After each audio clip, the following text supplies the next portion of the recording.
Hello students, মই part এ দুটা unit মই কুৱেশ্যন আনচাৰ অলৰেডি দিলোঁ। এইখিনি কুৱেশ্যন তোমাৰ ইম্পৰ্টেণ্ট কুৱেশ্যন হয়, কিন্তু তোমালোকে যদি ভাল মাৰ্ক বিচাৰে তেতিয়া প্ৰত্যেক ইউনিটৰ গোটেইকেইটা কুৱেশ্যন আনচাৰ তোমালোকে পঢ়িব লাগিব। এইখিনি কুৱেশ্যন মই যিখিনি কুৱেশ্যন দি আছোঁ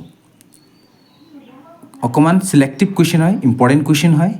এইখিনি মাষ্ট তোমালোকে ষ্টাডি কৰিবা, লগতে আৰু এক্সট্ৰা কুৱেশ্যন তোমালোকে ষ্টাডি কৰিব লাগিব দেই। আৰু এটা কথা কি, যদি তোমালোকে বেলেগ আৰু ইউনিটৰ যদি কুৱেশ্যন আনচাৰ বিচাৰে ইম্পৰ্টেণ্ট কুৱেশ্যন, তেতিয়া তোমালোকে কমেণ্ট বক্সত গৈ কমেণ্ট কৰিবা, ঠিক আছে।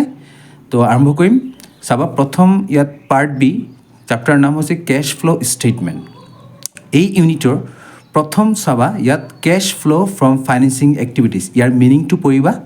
তাৰপিছত মেনশ্যন টু লিমিটেশ্যনছ অফ কেছ ফ্ল' ষ্টেটমেণ্ট, দুটা লিমিটেশ্যন কেছ ফ্ল' ষ্টেটমেণ্টৰ ষ্টাডি কৰিবা। তাৰপিছত ইউজেছ বা বেনিফিটছ বা এডভান্টেজেছ, তিনিটা মিনিং একেই হয়, অফ কেছ ফ্ল' ষ্টেটমেণ্ট। তিনিটা বা দুটা এডভান্টেজেছ বা ইউজেছ বা বেনিফিটছ তোমালোকে ষ্টাডি কৰি ল'বা দেই। আৰু এটা কথা কি, মিনিং অফ কেছ ফ্ল', কেছ ফ্ল'ৰ মিনিং কি, লগতে কেছ ফ্ল' ষ্টেটমেণ্টৰ মিনিং কি, এইখিনি কুৱেশ্যন তোমালোকে ভালকৈ ষ্টাডি কৰিবা, ঠিক আছে। Next, analysis of financial statement. Analysis of financial statement students, এটা কথা মনত ৰাখিবা, ইয়াৰ প্ৰেক্টিকেল এটা আহিব। এতিয়া প্ৰথম তুমি চোৱা, ইয়াত কি লিখা আছে, common size income statement. Practical তোমালোকে গমেই পায়, কমন চাইজ ইনকাম ষ্টেটমেণ্ট বা common size profit and loss account বুলিও কোৱা হয়, ঠিক আছে। তাৰপিছত কম্পাৰেটিভ ইনকাম ষ্টেটমেণ্টৰ প্ৰেক্টিকেল, এই দুটা প্ৰেক্টিকেল স্পেচিয়েলি তোমালোকে ভালকৈ প্ৰেক্টিছ কৰিবা।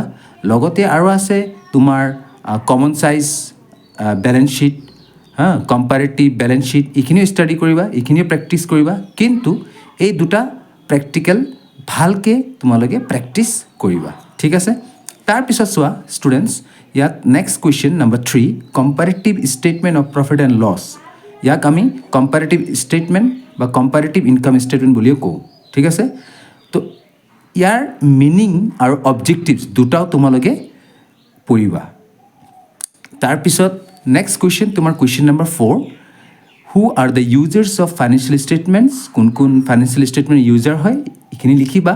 লগতে mention the type of information they need from the financial statements.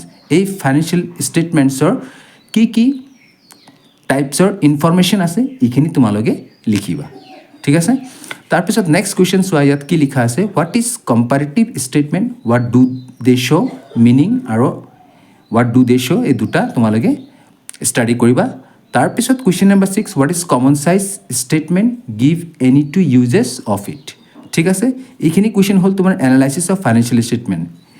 Students, আৰু এটা কথা কি চোৱা, মই বাৰে বাৰে কৈ আছোঁ, এইখিনি কিছুমান চিলেক্টিভ কুৱেশ্যনছ হয়, ইম্পৰ্টেণ্ট কুৱেশ্যনছ হয়, কিন্তু তোমালোকে যদি ভাল মাৰ্ক বিচাৰিছা তেতিয়া তোমালোকে গোটেই কুৱেশ্যন আনচাৰ তোমালোকে টিচাৰে যিখিনি দিছে এইখিনি তোমালোকে ভালকৈ ষ্টাডি কৰিবা। কিন্তু এইখিনি মষ্ট ইম্পৰ্টেণ্ট কুৱেশ্যনছ হয়, এইখিনিও ভালকৈ ষ্টাডি কৰিবা, ঠিক আছে।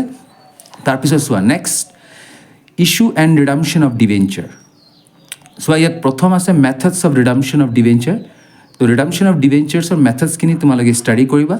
তাৰপিছত কুৱেশ্যন নম্বৰ 2, ডিবেঞ্চাৰৰ মিনিং আৰু লগতে টাইপছ অফ ডিবেঞ্চাৰ, ডিবেঞ্চাৰ্ছৰ কি কি টাইপছ আছে এইখিনি লিখিবা, ঠিক আছে। Next question number 3, difference between shareholders and debenture holders, আৰু লগতে question number 4, difference between shares and debentures. চোৱা ষ্টুডেণ্টছ, ডিফাৰেঞ্চ বিটুইন এটা আহিবই এই চেপ্টাৰৰ পৰা, ভালকৈ ষ্টাডি কৰিবা তোমালোকে। তাৰপিছত চোৱা next question number 5, question number 5টো প্ৰেক্টিকেল হয়। এই টাইপৰ প্ৰেক্টিকেল তোমালোকে ভালকৈ প্ৰেক্টিছ কৰিবা, মই বাৰে বাৰে কৈ আছোঁ। যেনেকৈ ইয়াত মই দিছোঁ issue at par and redeemable at par, issue at par and redeemable at premium, issue at discount and redeemable at par, issue at discount and redeemable at premium, ঠিক আছে। তাৰপিছত issue at premium and redeemable at par, issue at premium and redeemable at premium. ইয়াৰ practice কৰিবা ভালকৈ প্ৰেক্টিকেলটো, ঠিক আছে। লগতে আৰু এটা কুৱেশ্যন মই দিলোঁ, প্ৰেক্টিছ কৰিবা এইখিনি কুৱেশ্যনো, accounting treatment of discount and loss on issue of debentures, practical. কেতিয়াবা প্ৰেক্টিকেল সুধি দিয়ে মানে এই চেপ্টাৰৰ পৰা যে prepare discount on issue of debenture account বা প্ৰিপেয়াৰ বা show' loss on issue of debenture account, ঠিক আছে নাই? ইয়াৰ লেজাৰটো কৰিবা, লগতে ইয়াৰ জাৰ্নেল এণ্ট্ৰিটো কৰিবা, ঠিক আছে? তো এইখিনি হ'ল তোমাৰ কিছুমান ইম্পৰ্টেণ্ট কুৱেশ্যনছ। আৰু লগতে মই এটা কথা কওঁ যে কোম্পানীৰ যে বেলেঞ্চ শ্বীটৰ ফৰ্মেটটো, এই ফৰ্মেটটো তোমালোকে ভালকৈ প্ৰেক্টিছ কৰিবা, ভালকৈ ষ্টাডি কৰিবা। ইয়াৰ পৰা কেতিয়াবা 1 মাৰ্কৰ কুৱেশ্যন আহি যায়, লগতে ফৰ্মেটটো ইম্পৰ্টেণ্ট হয়। তো তোমালোকে এইখিনি প্ৰেক্টিছ কৰিবা।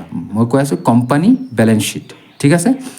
আৰু যাৰ বেলেগ আৰু ইউনিট, যিখিনি ইউনিট ৰৈ গ'ল, এইখিনি ইউনিট যদি তোমালোকে বিচাৰে ইম্পৰ্টেণ্ট কুৱেশ্যনছ, তেতিয়া তোমালোকে কমেণ্ট বক্সত গৈ কমেণ্ট কৰিবা, ঠিক আছে? Okay then, thank U.